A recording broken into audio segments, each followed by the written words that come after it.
The room was silent, save for the hum of her laptop. Amelia's fingers hovered over the keyboard, heart pounding for no apparent reason, until her screen lit up with a message from her best friend. "You need to see this." A link followed. She clicked. Her blood ran cold. There on her screen was a video. Him, Lucas, the man she trusted with everything, kissing someone else at a downtown rooftop bar. Her breath caught in her throat. The footage was unmistakable. His favorite leather jacket, the way he ran his hand through his hair when he lied. Amelia whispered, "No, no." But the images didn't stop.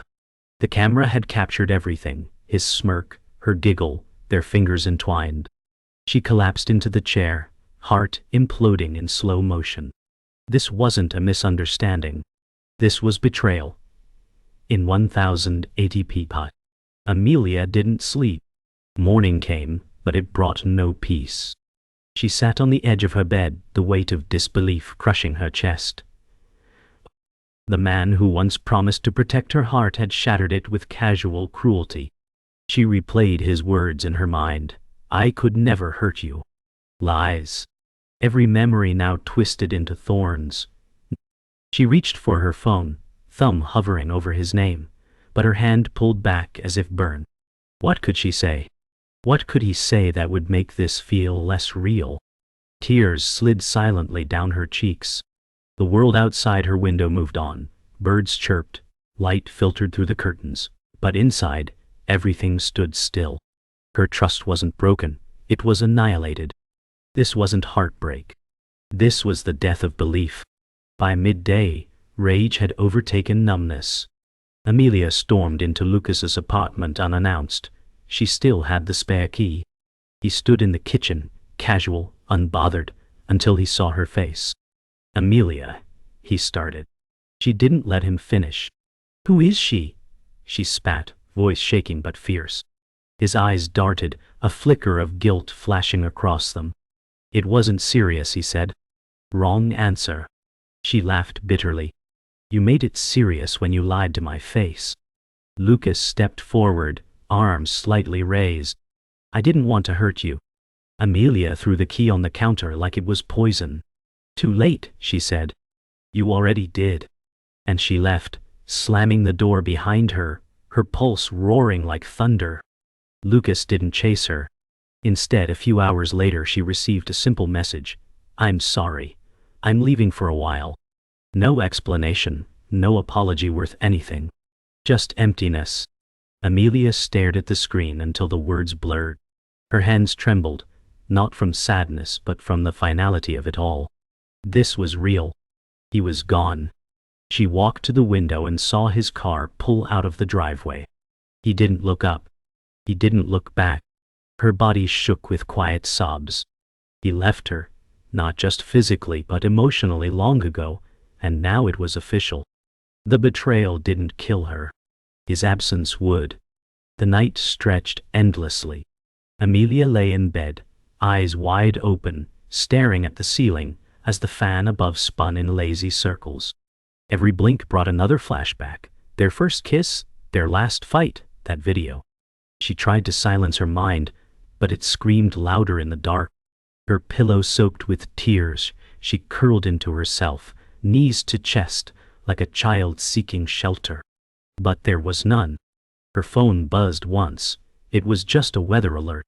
She had hoped foolishly that it was him. Shame washed over her. He didn't deserve her longing. Still, she couldn't sleep. Sleep was for the peaceful, and her heart was at war. The days blurred. Amelia stopped checking the calendar. Time was irrelevant in grief. Her apartment became a graveyard of memories.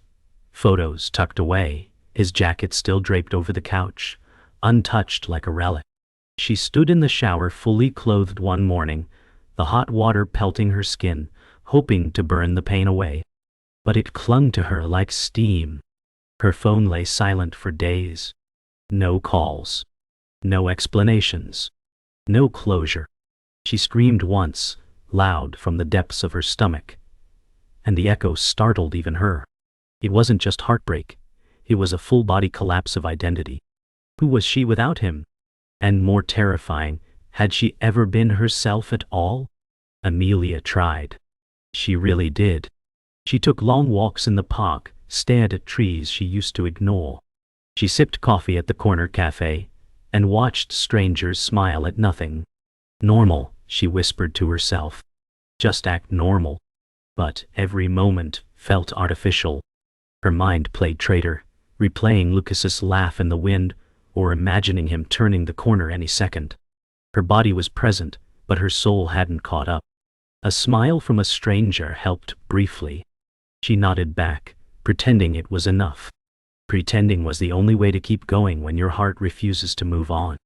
She found herself standing in front of the restaurant where they had their first date.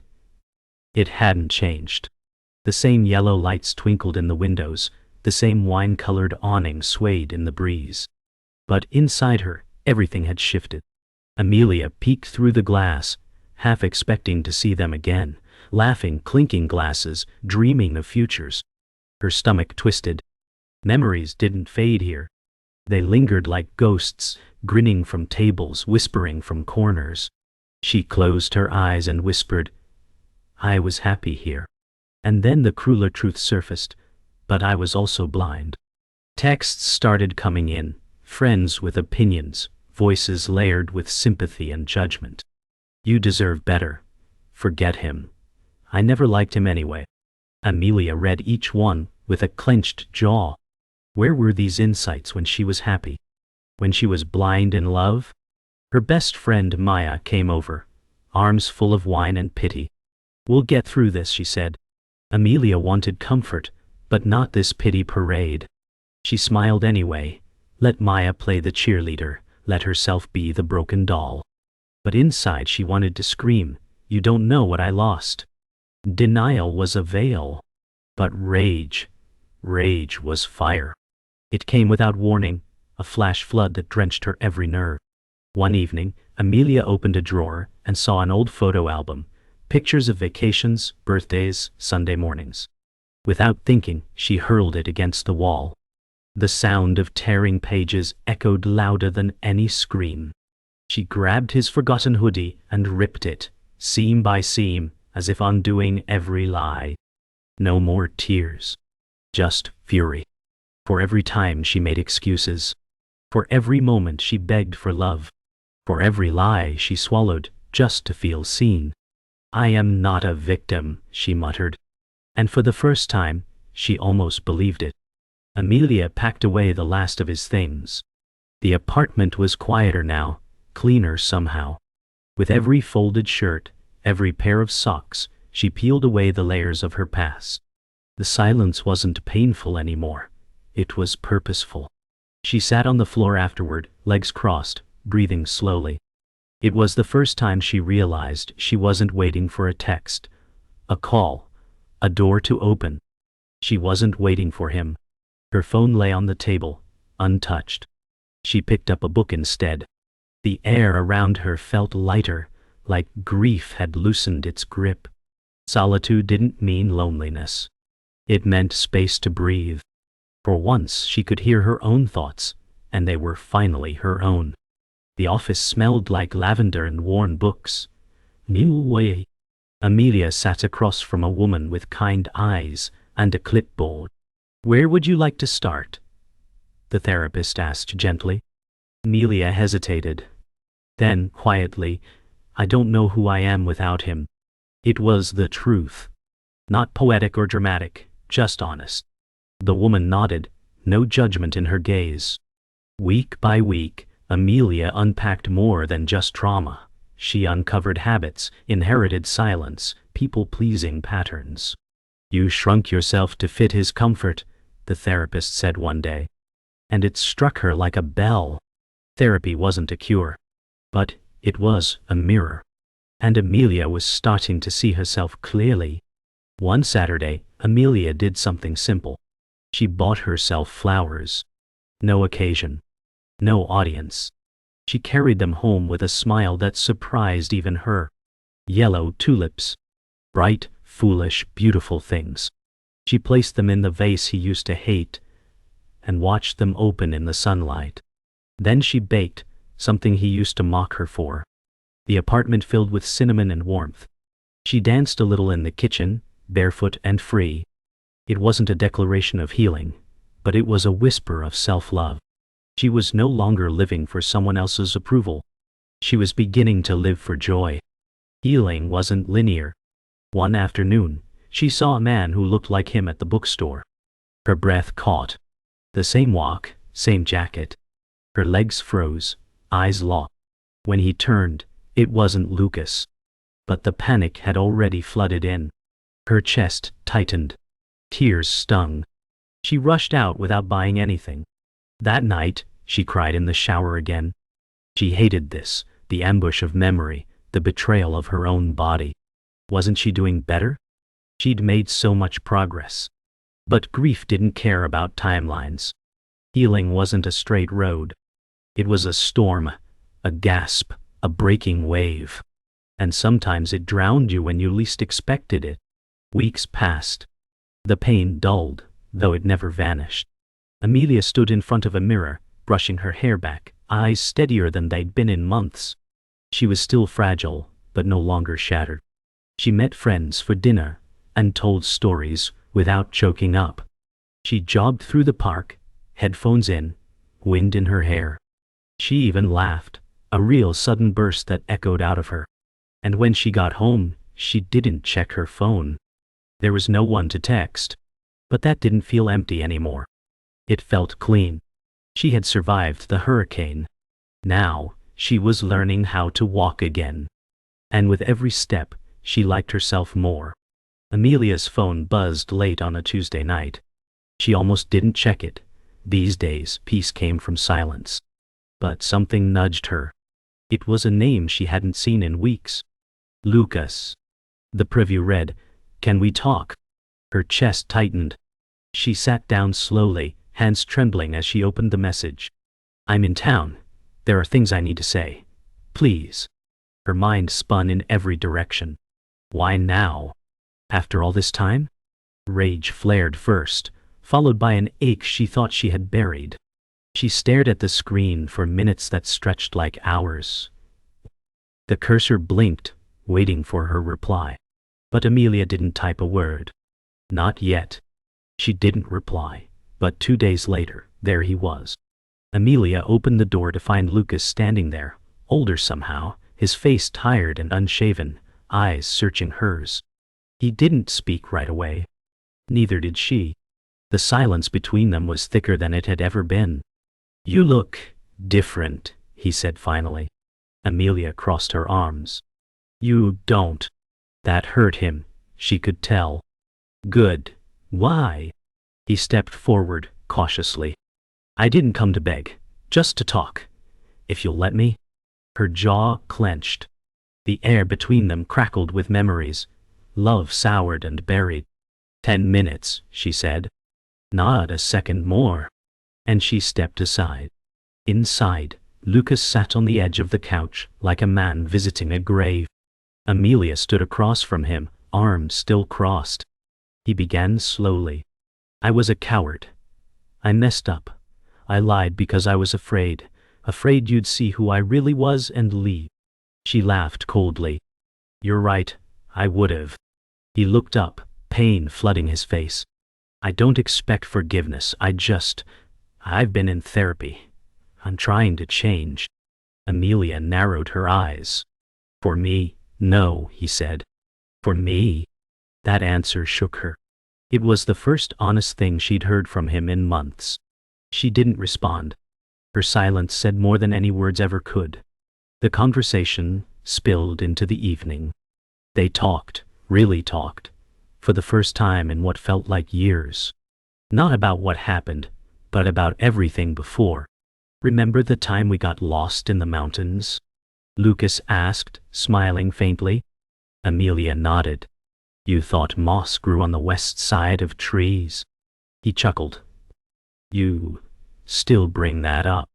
There was nostalgia in the air, dangerous and sweet. Her chest ached at the memories. That night hadn't changed. It was real. But it didn't excuse what came after.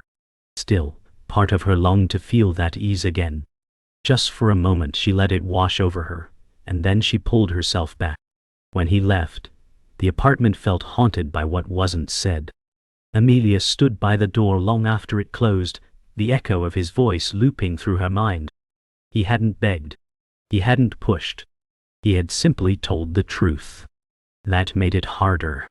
She sat on the floor, back against the door, heart pounding. Had he really changed? Could people like him truly transform? Did she even want him to? The strength she'd built trembled under the weight of memory. But she wasn't the same woman who broke in that first scene. She was learning to ask a new question, not, do I still love him? But do I still love myself enough to walk away? Amelia met Lucas at a quiet cafe needing closure, or maybe clarity. She had questions that kept clawing at her. Why her? Why then? She asked, voice level but tight. Lucas sighed, staring into his untouched coffee. I was spiraling. Things you didn't see. I got caught in something ugly. Amelia leaned in. So tell me, no more lies. He hesitated, then said, that woman, she wasn't just some fling. She was from my past. Someone who pulled me back into things I fought to bury. Drugs. Debt. Her eyes widened. You were using? He nodded. I didn't want you to see me unravel, so I hid it. Then, I let it all break. Amelia sat back, stunned. The betrayal hadn't just been about her. It had been about who he was, who he couldn't face. Later that night, Amelia searched her inbox. Something about his story didn't sit right. She remembered the name. Elena. The woman in the video. Digging through old emails she found it. A message Lucas had deleted but she'd archived. It wasn't a casual affair. Elena had been his ex-fiancée. Her heart slammed against her ribs. He hadn't just cheated, he had gone back to a woman he once promised a life to. The deception was layered. He hadn't relapsed. He had regressed. Amelia clutched her chest, breath shallow. Lucas had told half-truths, dressed as vulnerability. But even broken people could lie with soft eyes. The next day, Amelia called Maya. Did you know about Elena? There was a pause too long to ignore. I wasn't sure how to tell you, Maya confessed. I thought you'd break. Amelia's hands shook. So you let me believe it was a stranger? Maya's voice cracked. I was trying to protect you. Amelia's anger surged, not at the truth, but at the silence. You don't protect someone by feeding them illusions. Maya exhaled. You're right. I'm sorry. But the damage was done. Trust, even between friends, could splinter under the weight of withheld truth. Amelia felt more alone than ever, betrayed again, this time by someone she had leaned on to survive. Lucas called again. She almost declined. But curiosity, or perhaps stubbornness, made her answer. Why didn't you tell me about Elena? His silence was answer enough. Then he spoke. Because I never stopped loving her. Amelia froze. Then why did you come back? He exhaled. Because she left me, and I realized I never really deserved either of you. His voice was broken, but the honesty cut deep. Amelia said nothing. There were no words left to salvage anything. The truth didn't always set you free. It sometimes scorched the ground beneath you. She ended the call, setting the phone down like it was burning. Now she knew everything. And it hurt worse than the lie. Amelia stood at the edge of her balcony that night, city lights glittering far below. The world hadn't changed, but hers had tilted permanently. The betrayal wasn't just about infidelity. It was about being used, erased, replaced. She wasn't angry anymore. Anger had burned off. What remained was clarity. She realized she had been chasing closure that would never come. Lucas's return hadn't given her answers. It had exposed wounds still bleeding beneath bandages. She whispered into the night, "This ends with me." Not with a confrontation. Not with revenge. But with her reclaiming her story, not as the girl who was cheated on, but as the woman who walked away when the truth finally revealed itself. Amelia sat at her desk, staring at a blank page. For months her journal had remained untouched, too painful, too raw. But today, she picked up the pen. The words came slowly at first, then poured like a storm breaking loose. She wrote everything. The lies, the heartbreak, the silence, the return, and the truth. But she didn't write it as a victim. She wrote it as a woman who survived. As she scribbled the final line, "I choose myself," something shifted. For the first time, the power belonged to her. Not to Lucas. Not to the past. She had spent so long begging for closure, for answers. But she didn't need either. She had the truth, and her voice. And that was enough. Lucas showed up again. No warning. This time, he cried. Real tears. The kind that come with guilt, not grief. "I lost you, I lost everything," he choked. Amelia didn't flinch. "You didn't lose me," she said calmly. "You threw me away." He dropped to his knees, hands trembling. "I didn't know what I had." She knelt too, but not to comfort him. To look him in the eyes. "You knew. You just didn't value it." Her voice didn't shake. His did. "Please, can we start over?" She stood slowly, rising like something reborn. "I'm not the woman you broke, and I'm not yours to start over with." And then, she turned and walked away, not with rage, but with finality. That night, Amelia took a long walk under the stars. The streets were empty, and the cool air felt like a baptism. She replayed everything in her mind, but it no longer hurt. The pain had dulled into a scar. She passed by the cafe, the bookstore, the corner where they first kissed. And she smiled. Not because she missed him, but because she had finally released him. No more what ifs. No more loops. That chapter was over. Tonight was her closing ceremony. The girl who had wept on the floor was gone. In her place stood a woman who chose herself, again and again, without apology. This wasn't the end. It was a rebirth. Lucas texted one last time. "I need to see you." She met him in the park where they once shared lazy afternoons. He looked exhausted. I wanted you to know, I'm leaving the city," he said. She nodded. "That's good." He waited, but she offered nothing else. "I loved you," he added. Amelia's eyes didn't waver. "And I loved who I thought you were." The wind stirred between them. Lucas's shoulders sagged. "Can we part on peace?" Amelia stepped closer, not with affection, but with grace.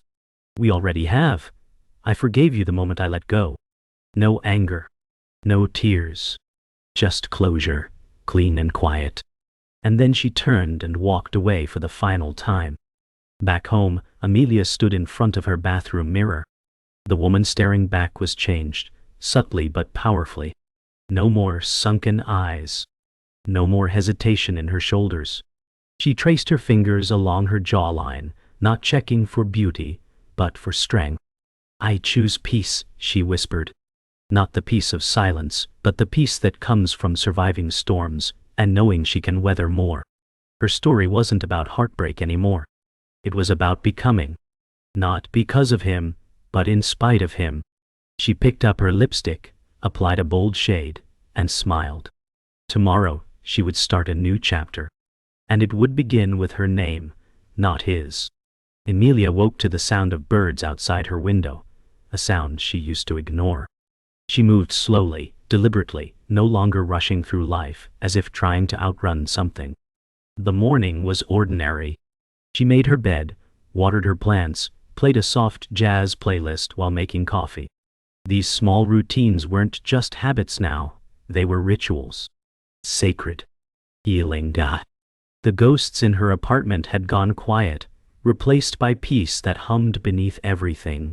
She was still alone, but no longer lonely. Every piece of her that had shattered was now being placed back together, not the same, but stronger, wiser. She didn't need a grand transformation. She just needed to feel whole in the silence. She visited her mother for the first time in months. They sat on the porch, sipping iced tea and watching the sky shift colors. "You seem different," her mother said. Amelia nodded. I am. Her mother touched her hand gently. I'm proud of you. That small phrase hit harder than expected. For so long, Amelia thought strength looked like perfection. Now she knew. It looked like rising from wreckage, bloodied but unbroken. Her mother didn't ask about Lucas. Didn't need to. The silence between them was warm, not tense. That night, Amelia wrote in her journal, "Healing isn't about forgetting. It's about remembering without breaking."